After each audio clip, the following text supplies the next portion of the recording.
Hi friends, ಎಲ್ಲರಿಗೂ ನಮಸ್ಕಾರ. ಬನ್ನಿ ಫ್ರೆಂಡ್ಸ್, ವಸುದೇವ ಕುಟುಂಬ ಸೀರಿಯಲ್ನ ಇವತ್ತಿನ ಸಂಚಿಕೆಯಲ್ಲಿ ಏನಾಗ್ತಿದೆ ಅಂತ ನೋಡ್ಕೊಬರೋಣ.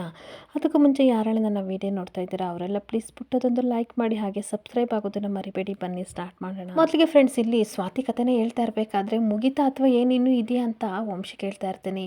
ಇನ್ನೂ ಇವಾಗ ಇಂಟ್ರೆಸ್ಟ್ ಆಗಿದೆ, ಕೇಳ್ಕೊಳ್ಳಿ ವಂಶಿ ಅವರೇ. ಒಂದಿನ ಮದುವೆ ಆಗಿರೋ ಹುಡುಗಿಗೆ ತನ್ನ ಹುಡುಗನ ಹಳೆ ಗರ್ಲ್ ಫ್ರೆಂಡ್ ಬಗ್ಗೆ ಗೊತ್ತಾಯ್ತಂತೆ. ದಿನ ಅದ್ರ ಬಗ್ಗೆ ಕೇಳ್ತಾ ಇದ್ಲಂತೆ, ಆದರೆ ಅವನು ಏನು ಹೇಳ್ದಲೇ ತಪ್ಪಿಸ್ಕೊತಾ ಇದ್ದಂತೆ. ಹಾಗೆ ದಿನ ಇದೇ ರೀತಿ ಮಾಡ್ತಾ ಇರಬೇಕಾದ್ರೆ ಒಂದಿನ ಈ ಮುದ್ದಾದ ಹುಡುಗಿಗೆ ಈ ಹುಡುಗನ ಲೈಫಲ್ಲಿ ಇದ್ದು ಹುಡುಗಿ ಯಾರು ಅನ್ನೋ ವಿಷಯ ಗೊತ್ತಾಯ್ತಂತೆ ಅಂತ ಸ್ವಾತಿ ಹೇಳ್ತಾ ಇರ್ತಾಳೆ. ಹಾಗೆ ಒಂದು ಹಂತಕ್ಕೆ ಕತೆ ಮುಗಿತಾ ಬಂತು. ಹೇಗಿತ್ತು ನನ್ನ ಕತೆ ಅಂತ ಅಂದಾಗ, ನನ್ನ ಪರ್ಸ್ನಲ್ ವಿಷಯಕ್ಕೆ ನೀನು ಬರಬೇಡ, ಇಲ್ಲಿಂದ ಹೊರಟೋಗು ಅಂತ ಅಂದಾಗ, ಸುಮ್ಮನೆ ಇರಿ ವಂಶಿಯವರೇ, ಆ ಹುಡುಗಿ ಯಾರು ಹೇಳಿ ಅಂತ ಅಂದಾಗ, ಬಾಯಿ ಮುಚ್ಕೊಂಡು ಹೋಗ್ತೇ ಇಲ್ವೋ, ಸುಮ್ಮನೆ ನನಗೆ ಕೋಪ ಬರೋ ರೀತಿ ಮಾಡ್ತೀಯ, ಆಮೇಲೆ ನಾನೇನಾದರೂ ಬೈತಾರೆ ಇವರು ಅಂತ ಹೇಳ್ಕೊಂಡು ಎಲ್ಲ ಕಡೆ ತಿರ್ಗಾಡ್ತೀಯ ಅಂತ ಬೈತಾ ಇರ್ತಾನೆ. ಮತ್ತೆ ಪ್ಲೀಸ್ ಪ್ಲೀಸ್ ವಂಶಿಯವರೇ, ಅದ್ಯಾರಂತ ಹೇಳಿ, ಆ ಹುಡುಗಿ ಹೆಸರು ಏನಂತ ಹೇಳಿ, ನಾನು ಯಾರಿಗೂ ಹೇಳಲ್ಲ ಅಂತ ಅಂದಾಗ, ಎದ್ದೋಗ್ತೆ ಎರಡು ಬಿಡೋಣ ಅಂತ ಕೋಪ ಮಾಡ್ಕೊಂಡು ಎದ್ದು ನಿಂತ ತಕ್ಷಣ ಸರಿ ಸರಿ ಅಂತ ಈ ಕಡೆ ಸ್ವಾತಿ ಎದ್ದು ಓಡೋಗ್ತಾ ಇರ್ತಾಳೆ. ಹಾಗೆ ಟೆನ್ಷನ್ನಿಂದ ಮತ್ತೆ ವಂಶಿ ಕೂತಿರ್ಬೇಕಾದ್ರೆ ಹೊರಗಡೆ ಹೋದ ಸ್ವಾತಿ ಮತ್ತೆ ಒಳಗಡೆ ಬಂದು, ನೀವು ಹೇಳಲಿಲ್ಲ ಅಂತಂದ್ರೂ ಸಹ ಹುಡುಗಿ ಯಾರನ್ನೋದು ನನಗೆ ತುಂಬ ಚೆನ್ನಾಗಿ ಗೊತ್ತು ಅಂತ ಅಂದಾಗ ಇವನಿಗೆ ಸಿಕ್ಕಾಪಟ್ಟೆ ಶಾಕ್ ಆಗ್ತಾ ಇರುತ್ತೆ.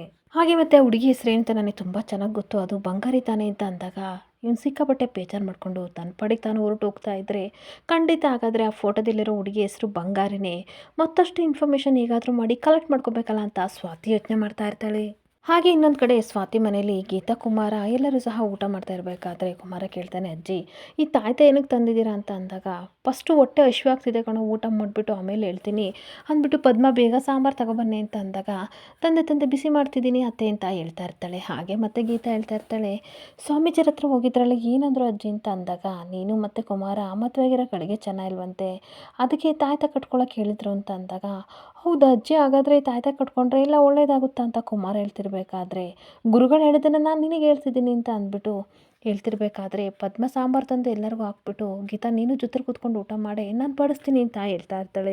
ಹಾಗೆ ಮತ್ತೆ ಎಲ್ಲರೂ ಊಟ ಕೂತಿರ್ಬೇಕಾದ್ರೆ ಪದ್ಮ ಸ್ವಾಮೀಜಿಗಳು ಏನಂದ್ರು ಅಂತ ಮತ್ತೆ ಅವಳು ಕೇಳ್ತಿರ್ಬೇಕಾದ್ರೆ, ಬರೀ ತಾಯ್ತ ಕಟ್ಕೊಂಡ್ರೆ ಸಾಲದು, ಈ ಮನೇಲಿ ಒಂದು ತೊಟ್ಲು ತೂಗಬೇಕು, ಒಂದು ಮಗು ಬೇಕು ಕಣೆ ಪದ್ಮ ಅಂತ ಅಂದಾಗ, ಈ ಕಡೆ ಕುಮಾರನಿಗೆ ಸಿಕ್ಕಾಪಟ್ಟೆ ಖುಷಿ ಆಗ್ತಿದ್ರೆ ಗೀತನಿಗೆ ಸಿಕ್ಕಾಪಟ್ಟೆ ಕೋಪ ಬರ್ತಾ ಇರುತ್ತೆ. ಹಾಗೆ ಕುಮಾರ, ನಿನಗೂ ಒಂದು ಮಗು ಬೇಕು ಅಂತ ಅನ್ಸಲ್ವೇನೋ ಅಂತ ಅಜ್ಜಿ ಕೇಳ್ತಿರ್ಬೇಕಾದ್ರೆ, ನನಗೆ ಮಗು ಅಂದರೆ ತುಂಬ ಇಷ್ಟ ಅಂತ ಕುಮಾರ ಹೇಳ್ತಾ ಇದ್ರೆ ಎಲ್ಲರೂ ಸಿಕ್ಕಾಪಟ್ಟೆ ಖುಷಿ ಪಡ್ತಿದ್ರೆ, ಗೀತಾ ಮಾತ್ರ ಕುಮಾರನ ನೋಡಿ ಗುರಾಯಿಸ್ತಾ ಇರ್ತಾಳೆ. ಹಾಗೇನೊಂದು ಕಡೆ ಸ್ವಾತಿ ಮನೆಗೆ ಬಂದುಬಿಟ್ಟು ಸ್ಟೋರ್ ರೂಮ್ನಲ್ಲಿ ಎಲ್ಲ ಕಡೆ ಹುಡುಕ್ತಾ ಇರ್ತಾಳೆ. ಏನಾದರೂ ಬಂಗಾರಿ ಬಗ್ಗೆ ಏನಾದರೂ ಸುಳ್ಳು ಸಿಗ್ಬೋದು ಅಂತ ಹುಡುಕ್ತಾ ಬೈತಾ ಇರ್ತಾಳೆ. ಈ ಮನೆಯವರೆಲ್ಲರನ್ನೂ ಸಹ ನಾನು ನನ್ನವರು ಅಂತ ಅಂದ್ಕೊಂಡು ನೋಡ್ಕೋತಾ ಇದ್ದೀನಿ, ಆದರೆ ಇವ್ರು ಮಾತ್ರ ನನ್ನನ್ನು ಯಾವತ್ತಿದ್ರೂ ಹೊರಗಿನವಳು ಅಂತಲೇ ಅನ್ಕೋತಿದ್ದಾರಲ್ಲ, ಅಚ್ಚೆ ಈ ಮನೇಲಿರೋ ವಿಷಯ ನನಗೆ ಹೆಂಗೆ ಗೊತ್ತಾಗುತ್ತೆ, ದೆವ್ವ ಬಂದೇನಾದರೂ ನನಗೆ ಹೇಳುತ್ತಾ ಅಂತ ಬೈಕೊಂಡು ಏನಾದರೂ ಕ್ಲೂ ಸಿಗ್ಬೋದು ಅಂತ ಹುಡುಕ್ತಾ ಇರ್ತಾಳೆ. ಹಾಗೆ ಸ್ಟೋರ್ ರೂಮಲ್ಲಿರೋ ಐಟಮ್ ಎಲ್ಲ ಕಿತ್ತು ಎಷ್ಟು ಹುಡುಕ್ತಾ ಇರಬೇಕಾದ್ರೆ ಭವಾನಿ ಅಜ್ಜಿ ಬರ್ತಾರೆ. ಇಲ್ಲಿ ಏನು ಮಾಡ್ತಿದೀಯಾ, ಅಷ್ಟಕ್ಕೂ ಸ್ಟೋರ್ ರೂಮಲ್ಲಿ ಏನು ಹುಡುಕ್ತಿದೀಯಾ, ಏಳು ಸ್ವಾತಿ ಅಂತ ಅನ್ಬೇಕಾದ್ರೆ ಅಷ್ಟೊತ್ತಿಗೆ ತಾತನೂ ಸಹ, ಭವಾನಿ ಅದೇನೋ ಸ್ವೀಟ್ ಕೊಡ್ತೀನಿ ಅಂತ ಹೇಳ್ಬಿಟ್ಟು ಇಲ್ಲಿಗೆ ಏನಕ್ಕೆ ಬಂದೆ ಅಂತ ಅಂದಾಗ, ಇರ್ರಿ ಒಂದು ನಿಮಿಷ ಅಂತ ಅಂದ್ಬಿಟ್ಟು, ಸ್ವಾತಿ ಏನು ಹುಡುಕ್ತಿದ್ದಿ ಹೇಳು ಅಂತ ಅಂದಾಗ, ಸ್ವಾತಿ ಸಿಕ್ಕಾಪಟ್ಟೆ ಕೋಪ ಮಾಡಿಕೊಂಡು, ಸತ್ಯ ಏನಾದರೂ ಸ್ಟೋರ್ ರೂಮಲ್ಲಿ ಸಿಗುತ್ತಾ ಅಂತ ಹುಡುಕ್ತಿದ್ದೀನಿ ಅಂತ ಅಂದಾಗ ಇವರಿಬ್ರಿಗೂ ಸಿಕ್ಕಾಪಟ್ಟೆ ಟೆನ್ಷನ್ ಆಗ್ತಾ ಇರುತ್ತೆ. ಹಾಗೆ ತಾತ, ಅಲ್ಲಮ್ಮ ಸ್ಟೋರ್ ರೂಮಲ್ಲಿ ಏನಾದರೂ ಸತ್ಯ ಸಿಗುತ್ತಾ, ಇದೊಳ್ಳೆ ಸರಿ ಆಯಿತು ಅಂತ ನಗಾಡ್ತಿರ್ಬೇಕಾದ್ರೆ, ನಗಾಡ್ಬೇಡಿ ತಾತ, ನನಗೆ ಸಿಕ್ಕಾಪಟ್ಟೆ ಕೋಪ ಬಂದಿದೆ, ದಯವಿಟ್ಟು ಸತ್ಯ ಏನು ಅಂತ ಹೇಳಿ, ಇಲ್ಲ ಅಂತ ಅಂದರೆ ನನ್ನ ಪಾಡಿಗೆ ಅದನ್ನು ಹುಡುಕೋಕ್ಕೆ ಬಿಟ್ಬಿಡಿ ಅಂತ ಅಂದಾಗ, ಅದನ್ನು ಆಮೇಲೆ ಹೇಳ್ತೀನಿ, ಇವಾಗ ಬೆಲ್ಲ ಹಾಕಿ ಸ್ವೀಟ್ ಮಾಡಿದ್ದೀನಿ, ಬಾರಮ್ಮ, ಮನೆಯವರೆಲ್ಲರೂ ಖುಷಿಯಾಗಿ ತಿಂತಾ ಇದ್ದಾರೆ, ನಿನ್ನನ್ನು ಅಲ್ಲೆಲ್ಲ ಹುಡುಕಾಡ್ತಿದ್ದೆ ಅಂತ ಅಂದಾಗ, ನಿಮ್ಮ ಮನೆಯವ್ರ ಜೊತೆ ನೀವು ತಿನ್ನೋಗಿ ನನ್ನ ಪಾಡಿಗೆ ನನ್ನನ್ನು ಬಿಡಿ ಅಂತ ಸ್ವಾತಿ ಕೂಗಾಡ್ತಾ ಇರ್ತಾಳೆ. ಹಾಗೆ ಅಜ್ಜಿ ತುಂಬ ಬೇಜಾರಿಂದ, ಯಾಕಮ್ಮ ಸ್ವಾತಿ ಈ ರೀತಿ ಅಂತಿದ್ದೀಯಾ, ನೀನು ನಮ್ಮನೊಳಲ್ವ ಅಂದಾಗ, ನಾನು ನಿಮ್ಮನೊಳಾಗಿದ್ರೆ ನನ್ನ ಹತ್ರ ಯಾಕೆ ವಿಷಯ ಮುಚ್ಚಿಡ್ತಿದ್ದೆ ಎಂದಾಗ, ನಿನ್ನನ್ನು ಮನಸ್ಫೂರ್ತಿಗಾಗಿ ಸೊಸೆತನ ಒಪ್ಕೊಂಡಿದ್ದೀವಿ ಕಣಮ್ಮ ಅಂತ ಅಂದಾಗ, ಬರೀ ಅಷ್ಟು ಒಪ್ಕೊಂಡ್ರೆ ಸಾಲದು, ಹಾಗಿದ್ರೆ ನೀವೇನಕ್ಕೆ ವಂಶಿಯವರು ಸಂಬಂಧಪಟ್ಟ ವಿಷಯನ ನನ್ನಿಂದ ಮುಚ್ಚಿಟ್ಟಿದ್ದೀರಾ ಅಂತ ಕೇಳ್ತಾ ಇರ್ತಾಳೆ. ಹಾಗೇನಾದರೂ ನೀವು ವಿಷಯನ ಹೇಳಿಲ್ಲ ಅಂತಂದರೆ ನಾನು ಯಾವತ್ತಿದ್ರೂ ಹೊರಗಿನವಳು ತಾನೆ ಅಂತ ಅಂದಾಗ, ಯಾಕೋ ನಿನ್ನ ಮನಸ್ಸು ಸರಿ ಇಲ್ಲ ಅನಿಸುತ್ತೆ, ಹೊರಗಡೆ ಕೂತ್ಕೊಂಡು ಮಾತಾಡೋಣ ಬಾರಮ್ಮ ಅಂದಾಗ, ನನ್ನ ಮನಸ್ಸು ಮಾತ್ರ ಅಲ್ಲ, ನನ್ನ ತಲೆನೂ ಸಿಕ್ಕಾಪಟ್ಟೆ ಕೆಟ್ಟೋಗಿದೆ, ಇವಾಗೇನು ಆ ಸತ್ಯದ ಬಗ್ಗೆ ನೀವು ಹೇಳ್ತಿರೋ ಇಲ್ವೋ ಅಂತ ಬೆರಳು ತೋರಿಸಿ ಮಾತಾಡ್ತಾ ಇರ್ತಾಳೆ. ಹಾಗೆ ತಾತನೂ ಸಹ ಹೇಳ್ತಾ ಇರ್ತಾರೆ, ಕೋಪ ಮಾಡ್ಕೋಬೇಡ, ಮೊದಲು ಈ ಧೂಳಿಂದ ಹೊರಗಡೆ ಬಂದು ಕೈ ತೊಳ್ಕೊ, ಹೊರಗಡೆ ಕೂತ್ಕೊಂಡು ಮಾತಾಡೋಣ ಅಂತ ಸ್ವಾತಿನ ಕರ್ಕೊಂಡು ಹೊರಗಡೆ ಬರ್ತಾ ಇರ್ತಾರೆ. ಹಾಗೆ ಒಂದು ಕಡೆ ಕುಮಾರ, ಬೇಡ ಬೇಡ ಅಜ್ಜಿ, ನಮಗೆ ಇವಾಗಲೇ ಬೇಡ ಮಗು ಅಲ್ವಾ ಗೀತಾ ಅನ್ಬೇಕಾದ್ರೆ ಗುರಾಯಿಸ್ತಾ ಇರ್ತಾಳೆ. ಹಾಗೆ ಅಜ್ಜಿ, ಯಾಕೋ ಹಿಂಗಂತೀಯ, ಗುರುಗಳು ಹೇಳಿಲ್ವಾ ಮಗು ಆದಮೇಲೆ ನಿನ್ನ ಸಮಸ್ಯೆಗೆಲ್ಲ ಪರಿಹಾರ ಸಿಗುತ್ತೆ ಅಂತ ಹೇಳಿದರೆ, ಗೀತಾ ನೀನೇನಂತೀಯ ಅಂತ ಅಂದಾಗ, ನಮಗೆ ಇರೋಕ್ಕೆ ನೆಲೆ ಇಲ್ಲ ಅಂತದ್ರಲ್ಲಿ ಮಗು ನಮಗೆ ಬೇಕಾ, ಇಷ್ಟು ಬೇಗ ನಮಗೆ ಮಗು ಬೇಡ ಅಂತ ಅಂದಾಗ ಮೇಘ ಹೇಳ್ತಾ ಇರ್ತಾಳೆ, ಪ್ಲೀಸ್ ಅಕ್ಕ ಮಗು ಮಾಡ್ಕೊಳ್ಳಿ, ಈ ಮನೇಲೊಂದು ಪುಟ್ಟು ಮಗು ಬಂದರೆ ಅದು ನನ್ನನ್ನು ಮೇಘ ಚಿಕ್ಕಿ ಅಂತ ಕರೆಯುತ್ತೆ, ಕೇಳೋಕ್ಕೆ ತುಂಬ ಖುಷಿಯಾಗಿರುತ್ತೆ ಅಂತ ಅಂದಾಗ ಪ್ರೀತಿ, ಹಾಗಾದರೆ ಅಕ್ಕ ನನ್ನನ್ನೇನನ್ನುತ್ತೆ ಆ ಪಾಪು ಅಂತ ಅನ್ಬೇಕಾದ್ರೆ ಮೇಘ ಪ್ರೀತಿ ಇಬ್ಬರು ಬಾಯಿ ಮುಚ್ಕೊಂಡು ಊಟ ಮಾಡಿದರೆ ಸರಿ, ನೋಡಿ ಅಜ್ಜಿ ನಮಗೆ ಒಂದು ನೆಲೆ ಇಲ್ಲ ಅಂತ ಅಂದಮೇಲೆ ಮಗು ಮಾಡ್ಕೊಳಕ್ಕಾಗುತ್ತಾ ಅಂತ ಕೂಗಾಡ್ತಾ ಇರ್ತಾಳೆ. ಹಾಗೆ ಪದ್ಮ ಹೇಳ್ತಾ ಇರ್ತಾಳೆ, ಮಗು ಬಗ್ಗೆ ಚಿಂತೆ ಮಾಡಬೇಡಿ, ಮಗು ಸಾಕೋದು ನಂದು ಮತ್ತು ನಿಮ್ಮ ಅಜ್ಜಿ ರೆಸ್ಪಾನ್ಸಿಬಿಲಿಟಿ, ನಾವಿಬ್ಬರು ತುಂಬ ಚೆನ್ನಾಗಿ ನೋಡ್ಕೋತೀವಿ ಅಂತ ಅಂದಾಗ, ನೀವು ಸಾವು ಕೊಡ್ತೀರಾ ಅಂತ ನಾವು ಮಗುನ ಮಾಡ್ಕೊಳಕ್ಕಾಗುತ್ತೇನಮ್ಮ ಅಂತ ಗೀತಾ ಕೂಗಾಡ್ತಾ ಇರ್ತಾಳೆ. ಹಾಗೆ ಮತ್ತೆ ಗುರುಗಳು ಹೇಳಿದ್ದೇನಾದರೂ ಸುಳ್ಳಾದರೆ ಪಾಪ ಮಗುನು ಸಹ ಇಲ್ಲಿ ಬಂದು ಕಷ್ಟ ಅನುಭವಿಸ್ಬೇಕಾಗುತ್ತೆ ಅಂತ ಅಂದಾಗ, ಆದರೂ ಕಣೆ ಕುಮಾರನಿಗೆ ಮಗು ಅಂದರೆ ಇಷ್ಟ, ಪ್ಲೀಸ್ ಅಲ್ವೇನೆ ಅಂತ ಅಂದಾಗ, ಅಲ್ವೇನೋ ಕುಮಾರ ಅಂತ ಅನ್ಬೇಕಾದ್ರೆ, ಹೌದು ಅಜ್ಜಿ ನನಗೆ ಮಗು ಅಂದರೆ ತುಂಬ ಇಷ್ಟ ಅಂತ ಅನ್ಬೇಕಾದ್ರೆ ಪ್ರೀತಿ ಮೇಘ ಭಾವನಿಗೂ ಮಗು ಬೇಕತ್ತೆ ಅಂತ ಜೋರಾಗಿ ಕಿರ್ಚಾಡ್ತಿರ್ಬೇಕಾದ್ರೆ ಇವಳು ತೊಡೆನ ಜಿಡ್ತಾ ಇರ್ತಾಳೆ. ಬೇಡ ಬೇಡ ಅಜ್ಜಿ ನನಗೆ ಮಗು ಬೇಡ ಅಂತ ಕುಮಾರ ಹೇಳ್ತಿರ್ಬೇಕಾದ್ರೆ, ಏನು ನೀನು ಹೆಂಡ್ತಿಗೆ ಇಷ್ಟೊಂಥರ ಹೆದರ್ಕೋತೀಯ ಅಂತ ಅಜ್ಜಿ ಬೈತಾ ಇರ್ತಾರೆ. ಏನು ಮಾವ ನೀವು ನಾನು ಹೇಳ್ದಂಗೆಲ್ಲ ಕೇಳ್ತೀರಾ, ಹಾಗಾದ್ರೆ ನನಗೆ ಹೇಳ್ದೆಲ್ಲ ಏನು ಮಾಡೋದೇ ಇಲ್ವಾ, ನೋಡಿ ಅಜ್ಜಿ ಮಗು ವಿಷಯಕ್ಕಂತೂ ಬರಬೇಡಿ, ಹಾಗೆ ನನಗೆ ಇದನ್ನೆಲ್ಲ ಕೇಳೋಕ್ಕೆ ಇಂಟ್ರೆಸ್ಟ್ ಇಲ್ಲ ಅಂತ ಎದ್ದೋಗ್ತಿರ್ಬೇಕಾದ್ರೆ, ಪ್ಲೀಸ್ ಗೀತಾ ಊಟ ಮಾಡಿ ಅಂತ ಅಂದಾಗ, ನನಗೆ ಊಟ ಸಾಕಮ್ಮ ಅಂತ ಎದ್ದು ಅರ್ಧಕ್ಕೆ ಕೈ ತೊಳ್ಕೊಳ್ಳೋಕ್ಕೆ ಹೋಗ್ತಾ ಇರ್ತಾಳೆ. ಹಾಗೆ ಪದ್ಮ, ಸರಿ ಸರಿ ಯಾರು ಸಹ ಈ ವಿಷಯದ ಬಗ್ಗೆ ಮಾತಾಡಬೇಡಿ, ಹೊಟ್ಟೆ ತುಂಬ ಮೊದಲು ಊಟ ಮಾಡಿ ಅಂದ್ಬಿಟ್ಟು, ಅತ್ತೆ ನಿಮಗೂ ಸ್ವಲ್ಪ ರೈಸ್ ಹಾಕ್ಲಾ ಅಂದಾಗ, ಸಾಕಮ್ಮ ನನಗೆ ಹೊಟ್ಟೆ ತುಂಬಿತು ಅಂತ ಅಂದಾಗ ಎಲ್ಲರೂ ಊಟ ಮಾಡದೆ ಬೇಜಾರಾಗಿ ಗೀತನ ಕಡೆ ಮುಖ ನೋಡ್ಕೊಂಡು ಕೂತ್ಕೊಬಿಡ್ತಾರೆ. ಹಾಗೆ ಸ್ವಾತಿನ ಕಿಚನ್ ಹತ್ರ ಕರ್ಕೊಬಂದಾಗ ತಾತ ಹೇಳ್ತಾ ಇರ್ತಾರೆ, ಯಾಕಮ್ಮ ಇಷ್ಟು ಕೋಪ ಮಾಡ್ಕೊಂಡಿದ್ಯಾ ಅಂತ ಅಂದಾಗ, ನನಗೇನು ಕೋಪ ಬಂದಿದೆ ಅಂತ ಹೇಳ್ತೀನಿ, ಆದರೆ ನಾನು ಕೇಳೋ ಪ್ರಶ್ನೆಗೆ ಸರಿಯಾಗಿ ಉತ್ತರ ಕೊಡಬೇಕು, ನೀವು ಹೇಳ್ತಿರೋ ಇಲ್ವಾ ಅಂದಾಗ, ಫಸ್ಟು ವಿಷಯ ಏನು ಅಂತ ಹೇಳಮ್ಮ, ಯಾವ್ದು ಬಗ್ಗೆ ಹೇಳ್ತಾ ಇದೀಯಾ, ಕತ್ತಲ್ಲಿ ಕಣ್ಣಾಗಿ ಬಟ್ಟೆ ಕರ್ಕೊಬಂದು ಸತ್ಯ ಹೇಳು ಅಂತಂದರೆ ನಾನು ಯಾವ ಸತ್ಯ ಹೇಳಿ, ಯಾವ ವಿಷಯ ಹೇಳು ಅಂತ ಅಜ್ಜಿ ಕೇಳ್ತಾ ಇರ್ತಾರೆ. ಹಾಗೆ ಸ್ವಾತಿ ಹೇಳ್ತಾ ಇರ್ತಾಳೆ, ನಾನು ಏನಾದರೂ ನಿಮ್ಮ ಮನೆಯವರು ಅಂತ ಅಂದ್ಕೊಂಡಿದ್ರೆ ದಯವಿಟ್ಟು ಸತ್ಯನೇ ಹೇಳಿ ಅಂತ ಅಂದಾಗ, ಯಾವ ಬಗ್ಗೆ ಹೇಳು ಅಂತ ಅಂದಾಗ, ವಂಶಿಯವ್ರ ಆಫೀಸಲ್ಲಿ ಸಿಕ್ತಲ್ಲ ಫೋಟೋ, ಹಾಗಾದರೆ ಆ ಹುಡುಗಿ ಯಾರು, ಅದೇ ಬಂಗಾರಿ ತಾನೇ, ಹಾಗಾದರೆ ಬಂಗಾರಿ ವಿಷಯ ಹೇಳಿ ಅಂತ ಅಂದಾಗ ಇವರಿಬ್ರಿಗೂ ಸಿಕ್ಕಾಬಟ್ಟೆ ಶಾಕ್ ಆಗ್ತಿರುತ್ತೆ. ಹಾಗೆ ಅಜ್ಜಿ ಕಣ್ಣೀರು ಹಾಕೊಂಡು ಹೇಳ್ತಾ ಇರ್ತಾರೆ, ಅದ್ರ ಬಗ್ಗೆ ದಯವಿಟ್ಟು ಕೇಳಬೇಡಮ್ಮ, ಇಲ್ಲಿಗೆ ಬಿಟ್ಬಿಡು ಅಂತ ಅಂದಾಗ, ಇಲ್ಲ ಖಂಡಿತ ನಾನು ಬಿಟ್ಬಿಡಲ್ಲ, ಬಂಗಾರಿ ವಿಷಯ ನನಗೆ ಗೊತ್ತಾಗಲೇಬೇಕು, ಈ ಮನೆಯವಳಲ್ವ ನಾನು, ಹಾಗಾದರೆ ನನಗೆ ಹೇಳಿ, ಒಂದಲ್ಲ ಒಂದು ದಿನ ಗೊತ್ತಾಗುತ್ತೆ, ಮೂರನೇವರಿಂದ ಈ ವಿಷಯ ಗೊತ್ತಾಗೋದು ನನಗಿಷ್ಟಿಲ್ಲ, ದಯವಿಟ್ಟು ರಿಕ್ವೆಸ್ಟ್ ಮಾಡ್ಕೊಂಡು ಕೇಳ್ತೀನಿ, ನನಗೆ ಅದ್ರ ವಿಷಯ ಬಗ್ಗೆ ಹೇಳಿ ಅಂತ ಕೈ ಮುಗಿದು ರಿಕ್ವೆಸ್ಟ್ ಮಾಡ್ಕೋತಾ ಇರ್ತಾಳೆ. ಹಾಗೆ ಅಜ್ಜಿ ಕಣ್ಣೀರು ಹಾಕೊಂಡು ಹೇಳ್ತಾ ಇರ್ತಾರೆ, ಬಂಗಾರಿ ಅಂದರೆ ಬೇರೆ ಯಾರೂ ಅಲ್ಲ, ವಂಶಿ ಪ್ರೀತಿಸಿದ್ದ ಹುಡುಗಿ ಕಣಮ್ಮ, ಇಬ್ಬರು ಮನಸಾರೆ ಪ್ರೀತಿಸ್ತಾ ಇದ್ರು, ಹಾಗೆ ಮದುವೆಗೂ ಸಹ ಒಪ್ಪಿಸಿದ್ರು, ನಾವೆಲ್ಲ ಒಪ್ಕೊಂಡಿದ್ವಿ, ಮದುವೆಗೆ 3 ದಿನ ಐತೆ ನನಗೆ ಅವಳು ಕಾಣೆ ಆದ್ಲು ಅಂತ ಅಂದಾಗ ಇವಳಿಗೆ ಸಿಕ್ಕಾಪಟ್ಟೆ ಶಾಕ್ ಆಗ್ತಿರುತ್ತೆ.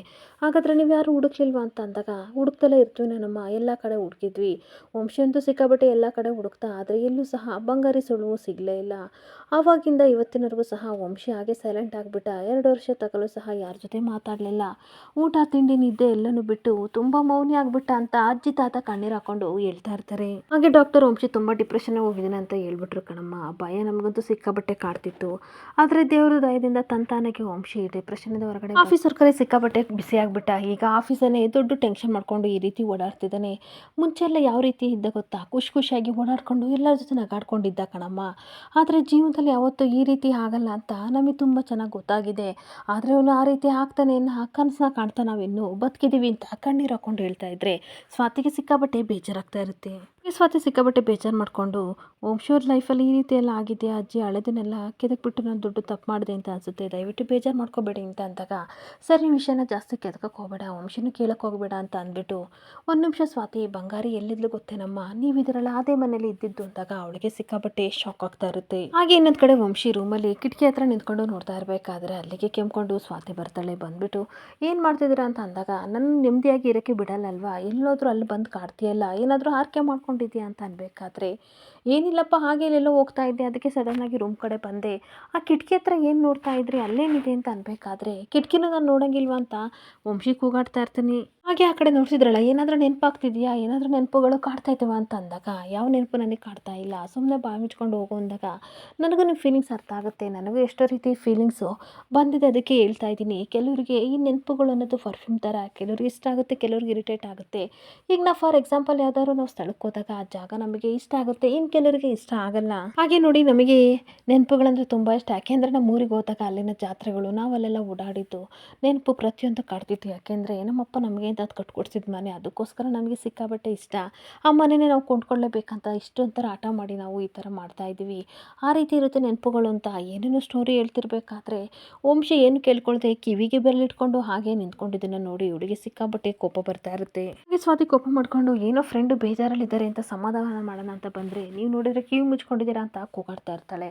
ಅಷ್ಟಕ್ಕೂ ನಾನು ಯಾವ ಸಿಮೆ ನಿನ್ನ ಫ್ರೆಂಡು, ನನ್ನನ್ನು ಸಮಾಧಾನ ಮಾಡುತ್ತೋ ನಿನ್ನೇನಾದರೂ ಕರೆದಿದ್ನ, ಅಷ್ಟಕ್ಕೂ ನಾನು ಯಾವ ವಿಷಯಕ್ಕೆ ಬೇಜಾರು ಮಾಡ್ಕೊಂಡಿದ್ದೀನಿ ಅಂತ ಇಷ್ಟಿಷ್ಟದ ಭಾಷಣ ಬಿಗಿತಿದೆಯಾ ಅಂತ ಬೈತಾ ಇರ್ತಾನೆ. ಹಾಗೆ ನೋಡಿ ವಿಷಯನ ಏನಕ್ಕೆ ಮುಚ್ಚಿಡ್ತೀರಾ, ನೀವು ಬೇಜಾರಾಗಿ ಕಿಟಕಿ ಕಡೆ ಔಟೋಸ್ ಕಡೆ ನೋಡ್ತಾ ಇದ್ರಲ್ಲ ಅದಕ್ಕೆ ಕೇಳಕ್ಕೆ ಬಂದೆ ಅಂತ ಅಂದಾಗ ಏನು ಹೇಳ್ತಿದ್ಯಾ ಅಂತ ಅಂದಾಗ ವಿಷಯ ಮುಚ್ಚಿಡಕ್ಕೆ ಬರಬೇಡಿ, ನೀವು ಔಟೋಸ್ ಕಡೆ ಯಾರನ್ನು ನೋಡ್ತಿದ್ರಿ, ಯಾರು ನೆನ್ಪು ಮಾಡ್ಕೋತಿದ್ರಿ ಎಲ್ಲ ನನಗೆ ತುಂಬ ಚೆನ್ನಾಗಿ ಗೊತ್ತು, ವಿಷಯ ಒಂದಲ್ಲ ಒಂದು ದಿನ ಹೊರಗಡೆ ಬರುತ್ತೆ ಅಂದಾಗ ಈ ಕಡೆ ವಂಶಿಗೆ ಸಿಕ್ಕಾಬಟ್ಟೆ ಬೇಜಾರಾಗ್ತಾ ಇರುತ್ತೆ. ಈ ವಂಶಿ ಕೋಪ ಮಾಡ್ಕೊಂಡು ಹಾಗಾದರೆ ವಿಷಯ ಎಲ್ಲ ಗೊತ್ತಿದೆ ಅಂತ ಅನ್ಸುತ್ತೆ, ಔಟೋಸಲ್ಲಿ ಯಾರಾದರೂ ಹೇಳು ಅಂತ ಅಂದಾಗ ನಿಮ್ಮ ಬಂಗಾರಿ ತಾನೇ ಅಲ್ಲಿ ಇದ್ದಿದ್ದು ಅಂದಾಗ ಈ ವಿಷಯ ನಿನಗೇನು ಗೊತ್ತು ಹೇಳೆ ಅಂತ ಎದುರಿಸ್ತಿರ್ಬೇಕಾದ್ರೆ ಅಜ್ಜಿ ತಾತ ಹೇಳಿದ್ರು, ನಾನು ಫೋರ್ಸಾಗಿ ಕೇಳಿದ್ಕೆ ಹೇಳಿದ್ರು ಅಂತ ಅಂದಾಗ ಈ ವಿಷಯದ ಬಗ್ಗೆ ಡಿಸ್ಕಸ್ ಮಾಡಬೇಡಿ ಅಂತ ನಾನು ಎಷ್ಟು ಸಲ ಹೇಳಿದ್ದೀನಿ, ನಿನ್ನನ್ನೆಲ್ಲ ಬೈಬೇಕಾಗಿರೋದು ಅವರಿಗೆ ಬುದ್ಧಿ ಹೇಳಬೇಕು ಅಂತ ಕೋಪ ಮಾಡ್ಕೊಂಡು ವಂಶಿ ಬರ್ತಾ ಇದ್ರೆ ಪ್ಲೀಸ್ ನಿಂತ್ಕೊಳ್ಳಿ ಅವ್ರದ್ದೇನೂ ತಪ್ಪಿಲ್ಲ, ನಾನೇ ಫೋರ್ಸ್ ಮಾಡಿ ಕೇಳಿದೆ ಅಂತ ಸ್ವಾತಿನೂ ಸಹ ಓಡೋಡಿ ಬರ್ತಾ ಇರ್ತಾಳೆ. ಹಾಗೆ ಅಜ್ಜಿ ತಾತ ಹತ್ರ ಬಂದ್ಬಿಟ್ಟು ನೀವು ಈ ರೀತಿ ಮಾಡ್ತೀರಾ ಅಂತ ನಾನು ಅಂದ್ಕೊಂಡಿಲ್ಲ ಅಂತ ಅಂದಾಗ ನಾವೇನೋ ಮಾಡಿದ್ವಿ ಅಂತ ಅಂದಾಗ ನನ್ನ ಪಾಸ್ಟ್ ಬಗ್ಗೆ ಇವಳ ಹತ್ರ ಏನು ಕೇಳಿದ್ರಿ ಅಂತ ಬೈತಾ ಇರ್ತಾನೆ.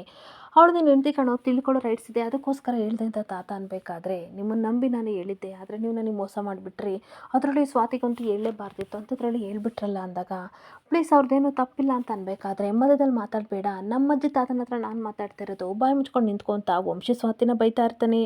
ಹಾಗೆ ಅಜ್ಜಿನ ಸಹ ಕೋಪ ಮಾಡಿಕೊಂಡು ನಿನ್ನ ಹೆಂಡ್ತಿ ತಾನೇ ವಿಷಯ ಗೊತ್ತಾಗಿದ್ದು, ಬಿಡೋ ಅದನ್ನೇನು ಕಡ್ಡಿನ ಗುಡ್ಡು ಥರ ಮಾಡ್ತೀಯ ಅಂದಾಗ ನಿಮಗೆ ಗೊತ್ತಿಲ್ಲ ಇವಳು ಮೊದಲೇ ಬಾಯಿ ಬಡಕಿ ಮೈಕ್ ಥರ ಎಲ್ಲರಿಗೂ ಹೇಳ್ಕೊಂಡು ತಿರುಗ್ತಾಳೆ, ನನ್ನ ಮೈಂಡ್ ಹಾಳಾಗುತ್ತೆ ಅಂದಾಗ ಇಲ್ಲ ನಾನು ಯಾರಿಗೂ ಹೇಳಲ್ಲ, ಅಜ್ಜಿ ತಾತನ ಫೋರ್ಸ್ ಮಾಡೋಕ್ಕೆ ಹೇಳಿದ್ರು ಅಂತ ಅಂದಾಗ ದಯವಿಟ್ಟು ನನ್ನ ಪಡೆ ನನ್ನ ಬಿಟ್ಬಿಡು, ನನ್ನ ಪರ್ಸ್ನಲ್ ವಿಷಯ ಯಾರಿಗಾದ್ರೂ ಹೇಳಿದ್ರೆ ನನಗೆ ಸಿಕ್ಕಾಬಟ್ಟೆ ಬೇಜಾರಾಗುತ್ತೆ, ಅದರಲ್ಲೂ ಎಸ್ಪೆಷಲಿ ನಿನಗೆ ಹೇಳಿದ್ರು ಅಂತ ಸಿಕ್ಕಾಬಟ್ಟೆ ಕೋಪ ಬರುತ್ತೆ ಅಂತ ಕೋಪ ಮಾಡ್ಕೊಂಡು ಹೋಗ್ತಾ ಇರ್ತಾನೆ. ಹಾಗೆ ಸ್ವಾತಿ ಹೇಳ್ತಾ ಇರ್ತಾಳೆ ಬೇಜಾರು ಮಾಡ್ಕೋಬೇಡಿ, ಒಬ್ರು ಕಳ್ಕೊಂಡಾಗ ನೋವು ಎಷ್ಟಾಗುತ್ತೆ ಅಂತ ನನಗೆ ತುಂಬ ಚೆನ್ನಾಗಿ ಗೊತ್ತು, ಆದರೂ ಅತಿಯಾಗಿ ಸ್ವಲ್ಪ ತಲೆ ತಿಂದ್ಬಿಟ್ಟೆ, ಬೇಜಾರು ಮಾಡ್ಕೊಡಿ ಬೇಡಿ, ಇದ್ರ ಬಗ್ಗೆ ಸ್ವಲ್ಪ ಟೈಮ್ ಕೊಟ್ಟರೆ ಎಲ್ಲ ಸರಿ ಹೋಗುತ್ತೆ ಅಂದಾಗ ನಿಜವಾಗ್ಲೂ ಸ್ವಾತಿ ಎಷ್ಟು ಒಳ್ಳೆಯವಳು, ಈ ಮನೆಗೆ ಒಳ್ಳೆ ತಕ್ಕದ ಸೊಸೆ ಅಂತ ಅಜ್ಜಿ ತಾತ ಮಾತಾಡ್ಕೊತಿರ್ಬೇಕಾದ್ರೆ ಅವರೆಲ್ಲ ಮಾತಾಡೋದನ್ನು ದುರ್ಗ ಕೇಳ್ಕೊತಿರ್ತಾಳೆ.